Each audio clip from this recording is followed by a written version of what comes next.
السلام علیکم ورحمۃ اللہ وبرکاتہ۔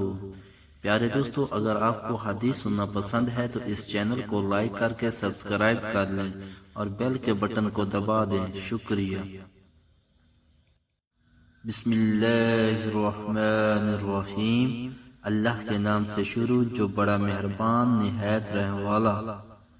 جریر بن عبداللہ رضی اللہ عنہ کہتے ہیں کہ میں نے رسول اللہ صلی اللہ علیہ وآلہ وسلم سے کسی اجنبی عورت پر اچانک پڑ جانے والی نظر سے متعلق پوچھا تو آپ نے فرمایا تم اپنی نگاہ پھیر لیا کرو۔ حدیث نمبر 2776 ترمذی شریف۔ بریدہ رضی اللہ عنہ سے روایت ہے کہ نبی اکرم صلی اللہ علیہ وسلم نے فرمایا علی نظر کے بعد نظر نہ اٹھاؤ، کیونکہ تمہارے لیے پہلی نظر معاف ہے اور دوسری معاف نہیں ہے۔ حدیث نمبر 2777 ترمذی شریف۔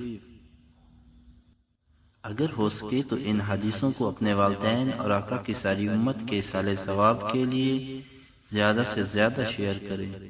جزاک اللہ خیرا۔